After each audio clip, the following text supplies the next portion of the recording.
இப்போதைக்கு ஆட்சி அமைஞ்சிருச்சு. ஆனா, அது வந்து தொடருமா? 5 ஆண்டுகளுக்கு நீடிக்குமா? அப்படிங்கிறது வந்து சிரமம் அப்படின்னு. ஏன்னா, பாஜகவுக்கு மூலமே ஆர்எஸ்எஸ் தானே. ஆமா, ஆர்எஸ்எஸ் உடைய அரசியல் பிரிவு தானே பாஜக. ஆமா. அதனால அவங்க சும்மா இருக்க மாட்டாங்கன்னு சொல்றாங்க. 4ஆம் தேதிக்குள்ள வந்து பங்குச் சந்தையில வாங்கியிருக்குன்னு அமித்ஷாலாம் சொன்னார்ல. அது எந்த அர்த்தத்துல சொன்னாருன்னு கேட்கிறேன். ம். அதாவது கிட்டத்தட்ட ஒரு 543 எம்பிக்கள்ல பாதி பேர் கிரிமினல் சாமி. ஆமா. இந்த குற்றவாளி எம்பிக்கள்ல 15 பேர் மேல இருக்கிறது வந்து பாலியல் வன்கொடுமை. ஓ! நம்ம ஒரு ரேவண்ணாவா நம்ம சொல்லிட்டு இருக்கோம். குற்றம்னா குற்றத்துக்கான காரணம் தானே அதிகமான தப்புங்கிறாங்க. இந்த வகையில பாத்தீங்கன்னா கங்கனாத்தனுடைய பேச்சுக்கள்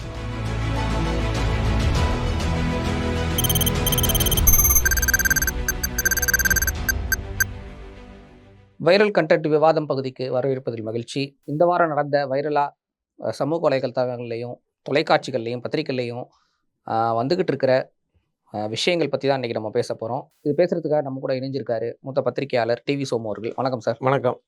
இன்னைக்கு இந்த வாரம் ஒரு முக்கியமான வாரம். எலெக்ஷன் ரிசல்ட் வெளியாயிருக்கு. ஜூன் 4ஆம் தேதி. ஆ, ஒரு வேளை பிஜேபி வந்து ஜெயிச்ச மாரி, ஆனா ஜெயிக்காத மாரி 2ம் கலந்து தான் அது. ஈயம் பூசுன மாதிரி இருக்கணும், பூசாத பூசாத மாரி மாதிரி இருக்கணும். இருக்கணும். அவங்க நெனச்சது கிடைக்கல. இருந்தாலும் ஓரளவு கூட்டணி செட் பண்ணி வந்துட்டாங்க. என்டிஏவோட ஆலோசனை கூட்டமும் முடிஞ்சு, அதுல வந்து பிரதமராவும் அவரு தேர்வு செய்யப்பட்டாரு.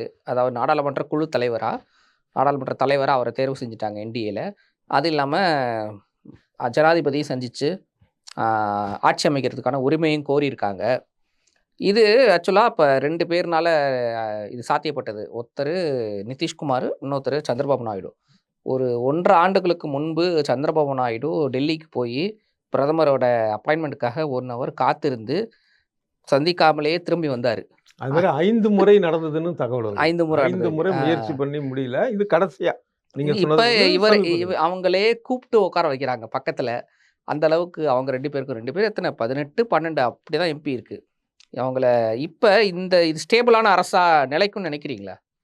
இல்ல அது ஒரு பெரிய சந்தேகம். அப்ப விடுதலை சிறுத்தைகள் கட்சி தலைவர் திருமாவளவன் கூட சொல்லியிருக்காரு பாருங்க. இப்போதைக்கு ஆட்சி அமைஞ்சிருச்சு. ஆனா, அது வந்து தொடருமா? 5 ஆண்டுகளுக்கு நீடிக்குமா? அப்படிங்கிறது வந்து சிரமம் அப்படின்னு. ஏன்னா, ம். பொதுவா அரசியல் தலைவர்களே வந்து என்ன பண்ணுவாங்கன்னா, அந்தந்த நேரத்துக்கு தன்னுடைய கட்சிக்கு எது சாதகம்னு பார்ப்பாங்க. ஆமா. தன்னுடைய சுயநலத்துக்கு சாதகம்னு பார்ப்பாங்க. இதுல விதிவிலக்கு அப்படிங்கிறது ரொம்ப குறைவு. ம். பொது நோக்கத்தோட இருக்கணும். இதுல குறிப்பா இவங்க 2 பேரும் பார்த்தீங்கன்னாலே தெரியும். எப்படிலாம் மாறி இருக்கிறாங்கன்னு. ஆமா. இப்ப சொல்லுவாங்கல்ல வந்து பாம்புக்கு தலையா இருப்பாங்க, எலிக்கு வாலா இருப்பாங்க அப்படின்னு ம். ஒரே உருவம் வந்து 2 வேறுபட்ட இதுக்கும் வந்து சமாளிச்சுக்கிறது அப்படிங்கிறத ஆமா. வந்து இந்த நிதிஷ்குமார நம்ம நம்பவே முடியாது. ஏன்னா ஆமா 2 முறை வந்து கூட்டணி மாறி அடுத்த நாளே முதல்வர் ஆயிருக்காரு. ஆயிருக்கிறாரு. அது ம். எவ்வளவு பெரிய ஒரு விஷயம். அது சினிமா மாதிரியான இருக்குது. நம்ம லாஜிக்கே இல்லன்னு சொல்லுவோம்ல. அது ஆமா. மாதிரி லாஜிக்கே இல்லாதது நிஜமாவே நடந்திருக்கு. நடந்திருக்கு.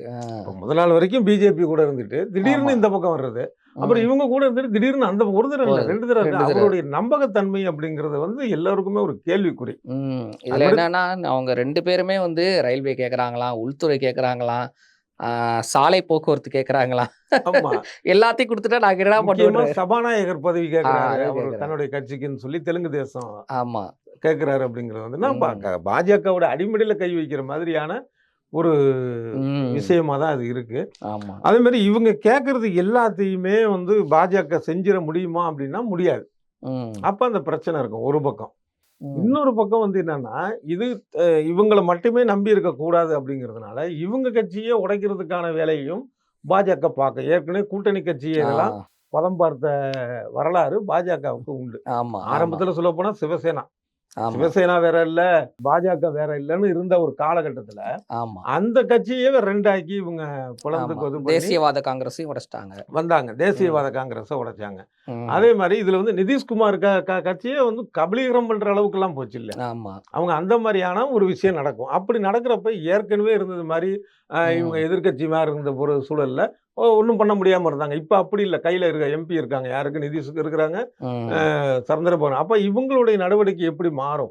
ஏற்கனவே ம். நிதிஷ்குமார் எப்படி மாநில ஆட்சிக்காக பண்ணாரோ, அந்த ம். கேம ஏன் சென்ட்ரல்ல பண்ண மாட்டாருங்கிற ஒரு கேள்வி இருக்கு. இல்ல 1. நீங்க சொல்றத பார்த்தா, அடங்கி போற மாரி போயிட்டு, இவங்க குடுமியிலே கை வைக்கிறதுக்கு தான் இவரோட பிளான் இது.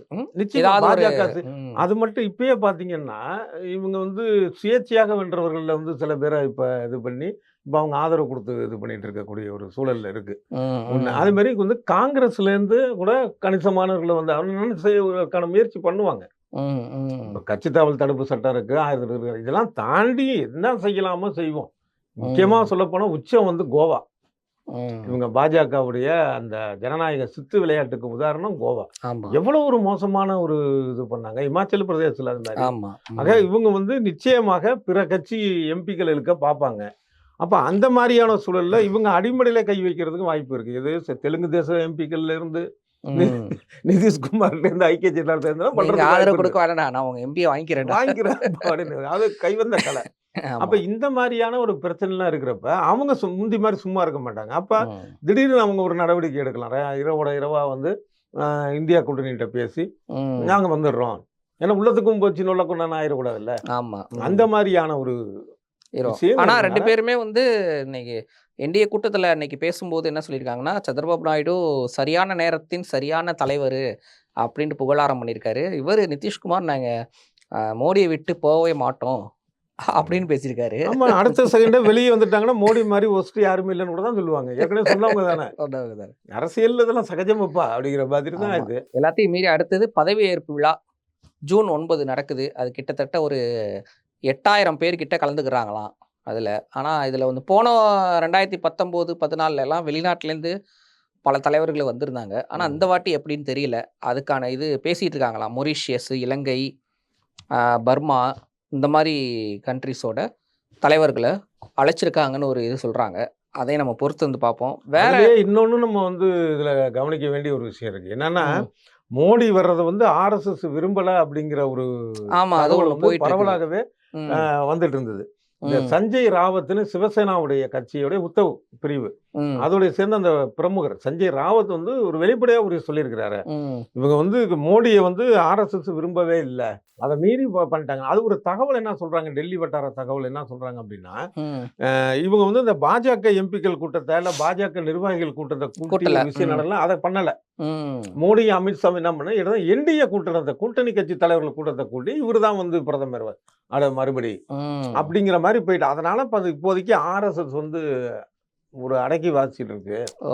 அதனால ஆனா அதே நேரத்துல வந்து இது எப்பயுமே அப்படி அப்படி அடக்கி வாசிக்காது. ஏன்னா பாஜகவுக்கு மூலமே ஆர்எஸ்எஸ் தானே. ஆமா. ஆர்எஸ்எஸ் உடைய அரசியல் பிரிவு தானே பாஜக. ஆமா. அதனால அவங்க சும்மா இருக்க மாட்டாங்கன்னு சொல்றாங்க. இத நம்ம ம். ஏற்கனவே இன்னொரு விதத்திலும் பேசணும். சுப்பிரமணிய சாமி. ம். அவரு வெளிப்படையா சொன்னார்ல, ஆர்எஸ்எஸ் வந்து உடைய கொள்கைகள குழி தோண்டி புதைக்கிறவரா இருக்கிறாரு.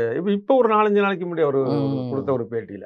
ம். மோடி இருக்கிறாரு. இது சம்பந்தமா நான் அவர்ட்ட கேட்டேன். அவரு என்னையும் மதிக்கல. ம். ஆனா இவரு வந்து மோடிக்கு வந்து பிரதமர் ஆபீஸ்ல வேலையே கிடையாதுன்னாரு. அந்த அளவுக்கு வந்து ஏன்னா இந்த ம். ஆர்எஸ்எஸ் வேற, சுப்பிரமணிய சாமி வேற இல்ல. ஆமா. அவர் அவ்வளவு நெருக்கம். அப்பனா அப்ப ஆர்எஸ்எஸ் மீறி தான் இவரு மீறி இவங்க போகணுங்கிறாரு. பண்றாங்க. ஆனா ம். இது எப்படி தொடருது? வெளியில இருந்து இருக்கக்கூடிய பிரச்சனைகள தாண்டி, ம். உள்ளாரயே இருக்கிற பிரச்சனையும் இவர் சமாளிச்சு ஆவணும் மோடி. ஆ. அதனால போன தடவைக்கும் 2 தடவையும் என்னன்னா, ஒரு அசுர பலம் வாய்ந்த ஒரு பிரதமரா இருந்தாரு, சமாளிச்சாரு.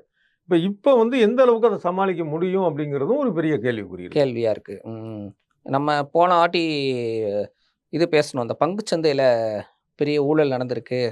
அந்த கருத்து கணிப்புகள் ஆமா. வெளியிட்டது இது. அத வந்து ராகுல் காந்தியும் பேசியிருக்காரு. அத அந்த பார்த்தீங்களா? கருத்து கணிப்பு வந்து அன்னைக்கே நம்ம அத பேசணும். இந்த ஆமா. மாதிரி வந்து ஷேர் மார்க்கெட் திடீர்னு ஏறுது இந்த அளவுக்கு. இது ஒவ்வொரு ம். தேர்தலும் நடக்குது.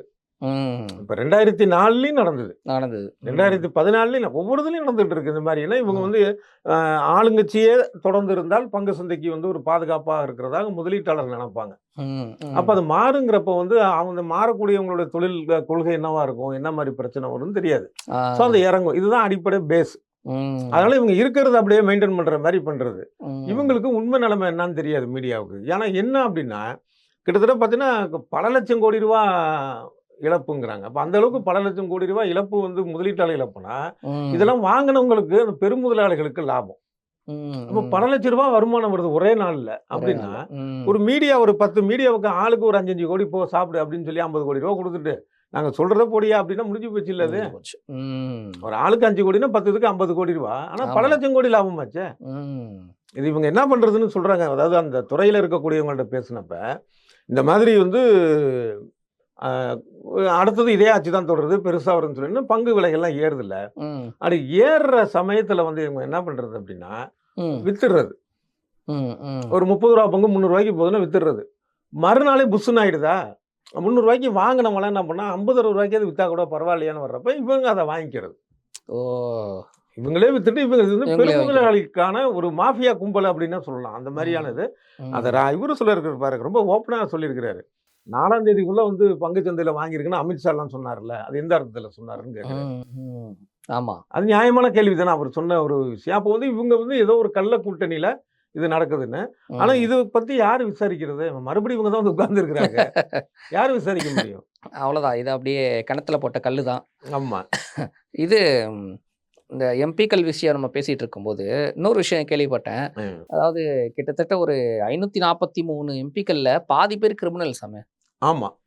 அதாவது 46%. அதாவது ம். 251 பேர். ம். 543 பேர்ல 251 பேர்ல வந்து கிரிமினல் கேஸ் இருக்கு. எல்லா கட்சியிலயும் இருக்கும். எல்லா கட்சியிலயுமே. ம். வந்து ஒரு இதுல விதிவிலக்கா இருக்கிறது இடதுசாரி கட்சிகள். ஓ! சிபிஐ, சிபிஎம் அதுல இல்ல. ம். அவங்களுக்கு எம்பிக்கள் குறைவா இருந்தாலும் சரி, அதிகமான பேர் ஏற்கனவே 25, 30 பேர் இருந்தப்ப கூட அந்த மாரிலாம் இல்ல. இல்ல. அவங்க அந்த ம். தேர்வுல அதா இருப்பாங்க. ம். மீதி எல்லா கட்சியுமே இந்த மாரியானது இருக்கு. இது சம்மந்தமா ம். ஜனநாயக சீர்திருத்த அமைப்புங்கிற அமைப்பு ஒவ்வொரு முறை எலக்ஷன் முடிஞ்ச உடனே அவங்க பண்ணுவாங்க. ஆமா. இருக்கிற மிகப்பெரிய பணக்காரர்கள் யாரு? ம். அதிகமா ஊழல் பண்ணவங்க யாரு? இது மாரி வந்து குற்ற பின்னணி உள்ளவங்க யாரு? ம். இந்த ம். மாதிரியான விஷயங்கள வந்து அவங்க தொடர்ந்து அவங்க பண்ணிட்டு இருக்காங்க.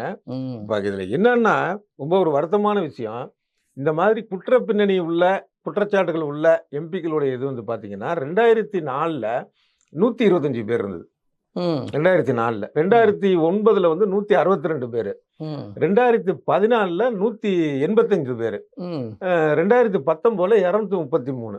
ம். ஆக இது எண்ணிக்கை வந்து அதிகரிச்சுட்டே இருக்கு. அதிகரிச்சுக்கிட்டே இருக்கு. நாளாக ஆக அறிவியல் முன்னேற்றம் வளருது, மக்களுடைய பண்பட்ட அறிவு வளருது. அப்ப ஜனநாயகம் வளரணும்ல. ஆமா. இது தேஞ்சுட்டு தான் போகுது. குற்றங்களும் வளருது. குற்றங்கள் அதான் நல்லது வளரல. குற்றங்கள் வளர்ந்துட்டு இருக்கு. வளருது. குற்ற பின்னணி உள்ளவங்களுடைய ம். மேல இருக்கு. இதுல இன்னொரு பெரிய கொடுமை வந்து என்னன்னா, இதுல இந்த முறை தேர்ந்தெடுக்கப்பட்டவங்க 170 பேர் மேல வந்து கொலை முயற்சி உள்ளிட்ட வழக்குகள் இருக்கு. ஓ! அப்ப எவ்வளவு கொடூரமான ஒரு விஷயம். அதாவது அரசியல் ரீதியான வழக்குகள் வேற. ம். அதுல இன்னொன்னு நம்ம தெரியாம சொல்லக்கூடாது. எப்படின்னா, இதுல சில இது வந்து வேணும்னா அரசியல் ரீதியான வழக்குகளையே கொலை முயற்சின்னு போடுவாங்க. ம். ஒரு போராட்டத்துல ஈடுபட்டிருப்பாரு, ஒரு போலீஸ தடுத்திருப்பாரு. ம். ஒண்ணு போலீஸ கொலை பண்ண அந்த மாரி ஒரு சிலத விட்டுட்டா கூட, இந்த ம். 170ல ஆக பெரும்பாலான பேர் தனிப்பட்ட வழக்குகள். ம். அத நம்ம சொல்லணும். அந்த ஒரு விஷயம் நடந்துட்டு இருக்கு. இருக்கு. இதுல ம். என்னன்னா 27 பேர் மேலான வழக்குகள் வந்து அது முடிஞ்சு நிரூபிக்கப்பட்டிருக்கு குற்றம். ஓ! ஆனா கன்விக்ட் ஆவலையா அவங்க? அதுதான் ஆச்சரியமான ஒரு விஷயம். அதுக்கான தகவல் வந்து இன்னும் வரல அது. அப்போ ம். வந்து இன்னொரு இது நமக்கு என்ன கேள்வியா இருக்குன்னா, இப்ப நீங்க குறிப்பிட்ட காலம் வரைக்கும் சிறை தண்டனை பெறக்கூடிய குற்றம் இழைத்து நிரூபிக்கப்பட்டா, நீங்க தேர்தல்ல நிக்கக்கூடாது. அப்ப வெளியில வந்ததுக்கு அப்புறம் நிக்கலாமாங்கிற கேள்வி வருது. ம். இப்ப இது சம்பந்தமா வந்து ஒரு தீவிரமான ஒரு விசாரணை வந்து வரணும். இதுல ம். இன்னொரு மிக மன்னிக்கவே முடியாத ஒரு விஷயம், ஜீரணிக்கவே முடியாத விஷயம் என்னன்னா, இந்த குற்றவாளி எம்பிக்கள்ல 15 பேர் மேல இருக்கிறது வந்து பாலியல் வன்கொடுமை. ஓ! நம்ம ஒரு வேவனாவா நம்ம சொல்லிட்டு இருக்கோம். ஆமா. இது வந்துட்டாரு வந்துட்டாருன்னு. 15 பேர் வந்து உள்ள இருக்கிறான் இப்ப. இருக்கான். ம். அது எப்படி அனுமதிக்கிறாங்க? அது என்ன விஷயங்கள்? இல்லப்பா. நம்மளும் இது வந்து இன்னையோட பேசுறதோட போயிடுறோம். அப்படி இல்லாம தொடர் முயற்சியாக பேசி இதுக்கான விஷயங்கள வந்து கேதர் பண்ணி நடவடிக்கை எடுக்கணும். ஆமா. இல்ல பாராளுமன்றத்திலேயே ப்ளூ ஃபிலிம் பார்த்தவங்க தானே. அது நடந்தது ஒரு காலத்துல. சட்டமன்றத்துல. ம். என்னென்ன சட்டமன்றத்துல நடந்தது? கர்நாடகால. அவ்வளோ ஆமா. அப்படிப்பட்டவங்க இருக்கக்கூடியதுல. அதே மாரி பார்த்தீங்கன்னா, எம்பி ரேவண்ணா. அவர் ம். எம்பியா இருக்கிறப்பயே பண்ண கூத்துக்கள் இது. ஆமா. அதே மாரி பாஜகல பார்த்தீங்கன்னா, பாலியல் பலாத்காரத்துல வந்து குற்றம் நிரூபிக்கப்பட்டவங்களுக்கு ஆதரவாக செயல்படக்கூடிய தன்மை. ஆமா. ஏற்கனவே அதெல்லாம் பார்த்தோம். ஆமா. எவ்வளோ ம். விஷயங்கள் நடந்துச்சு. இந்த மாரி நான் இவ்வளோ என்னத்த நான் சொல்றது அப்படிங்கிறதே தெரியல. இது இன்னொரு விஷயம். இந்த கங்கனா ரனாவத் நடிகையா இருந்து தமிழ்ல படத்துலலாம் நடிச்சிருக்காங்க. முகத்தில் எம்பி அறையிற மாரி ஆயிட்டு ஒரு செய்திம்பாங்க. ஆ உண்மையிலேயே முகத்துல அரைஞ்ச செய்தி தான். என்னவா அந்த பொண்ணுக்கு ஏன் அரைஞ்சுதான்? அந்த பெண்மணி ஹரியானாவை சேர்ந்தவர். அவர் வந்து அவருடைய தாயார் வந்து முதற்கொண்டு அந்த விவசாயிகள் அ பேரணி போராட்டம் நடந்ததுல்ல, அதுல அவங்க தாயாரும் கலந்துட்டாங்க. பல லட்சம் பேர் கலந்துக்கிட்டாங்கல்ல ம். டெல்லியில. அதுல ம். அவங்க தாயாரும் ஒருத்தவங்க. ம். அவங்க நியாயமான கோரிக்கைக்காக போராடுனாங்க. இது வந்து பாஜக அரசு வந்து விவசாயத்தையும், விவசாயிகளும் ஒழிக்கிற முயற்சியில ஈடுபட்டு சில சட்டதிட்டங்கள கொண்டு வந்தாங்க. நம்ம அத ஆமா. பத்தி பேசியிருக்கிறோம். ஆமா. அத எதிர்த்து தான் போராட்டம் நடந்தது. இது நடந்து போய் வழக்கம் போல வாய் துடுக்கா கங்கனா ரணாவத் வந்து ம். இவங்கெல்லாம் காலிஸ்தான் தீவிரவாதிகள் தான் போராடுறாங்க, ஆ. 200 ரூபாய்க்காக வந்து உட்கார்ந்துருக்காங்கலாம் பேசுனாங்க. ம். அவங்க எப்பயுமே அப்படித்தானே தடார் படார்னு பேசுற விஷயம் வந்து ஆமா. திடீர்னு இந்தியாவுடைய முதல் பிரதம மந்திரி நேதாஜி சுபாஷ் சந்திர போஸ்ன்னு பேசுனாங்கல்ல. கேட்டா ஆமா. அவர் 1943ல ம். வெளிநாட்டுல இருந்துகிட்டே இந்தியாவோட பிரதமரை பதவி ஏத்துக்கிட்டாரு அப்படின்னாங்க. அந்த ம். மாதிரி சொல்லுவாங்கல்ல, பொண்ணு ஆள் நல்லா இருக்கு ஆனா கொஞ்சம் அப்படிம்பாங்களா, அந்த ரேஞ்சு அது. ஆனா என்னன்னா காரியகாரக்கு இருக்கு. ஆ. அந்த ஒரு சார்பா அந்த வலதுசாரி சிந்தனைகளும் இந்துத்துவ ஆமா. சிந்தனையும் உள்ள காரியகாரக்கு இருக்கு அது. ம். அது நமக்கு பொதுவாவே வந்து எல்லாருக்கும் என்னன்னா நம்மளே பேசிக்குவோம். அவன் பேசுறதெல்லாம் பார்த்தா அறையணும் போல தோணுதுடா அப்படின்னு நம்ம ம். பேசிக்கிறது உண்டு. சில ஆமா. பேருடைய பேச்சு, நடவடிக்கை இது மாதிரி இது. ஆமா. அப்படி நம்ம அறையிறது அப்படிங்கிறது சட்டப்படி தப்பு தான். ம். ஆனா இந்த விஷயத்துல பார்த்தீங்கன்னா, ஒரு நியாயப்படி பாருங்க, ஒரு மக்களுடைய யாராவது வந்து அத கண்டிச்சிருக்காங்களான்னு பாருங்க. இப்ப இதே விமான நிலையத்துல பணிபுரியக்கூடிய ஒரு அதிகாரி இந்த பெண்மணி. இதே விமான நிலையத்துல நம்ம கனிமொழி எம்பி அவர்கள் போனப்போ கூட ஹிந்தி தெரியாதா உங்களுக்கு கேட்டப்பலாம், நம்ம ஆமா. வந்து இந்த விமான நிலைய அதிகாரிகள கண்டிச்சோம். அது ஆமா. மாதிரி இன்னும் பலருக்கு நடந்தப்போ கண்டிச்சோம். ஆமா. ஆனா இந்த விதத்துல இந்த அம்மா வந்து ஓங்கி அறையே விட்டுருக்கு. ம். யாராவது இந்த அம்மாவ கண்டிக்கிறாங்கன்னா இல்ல.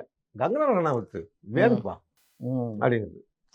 ஆக அதான் சொல்றேன். ஒரு சட்டப்படி இது வந்து தவறு அப்படிங்கிறது இருக்கலாமே தவிர, ஒரு ஆ. மக்களுடைய ஒரு அடிமனத உணர்வ வந்து கொச்சைப்படுத்துவதனுடைய ம். வெளிப்பாடு இது. வெளிப்பாடு தான் இது. இது ம். பார்க்க ஒரு குற்றம்னா குற்றத்துக்கான காரணம் தானே அதிகமான தப்புங்கிறாங்க. இந்த வகையில பார்த்தீங்கன்னா, கங்கனா ரணாவத்துடைய பேச்சுக்கள், ம். அதுதான் கொடூர காரணம். சிந்தனைகள் வந்து இந்த அளவுக்கு இழிவுபடுத்துனாங்க அவங்க. ம். அதோடைய வெளிப்பாடா அது நடந்திருக்கு. சரி, ஓகே. இன்னைக்கு இது போதும். அடுத்த செட் ஆஃப் விஷயங்கள வந்து நம்ம நாளைக்கு விவாதிப்போம். நேர்காணலில் பங்கேற்றமைக்கு நன்றி. நன்றி.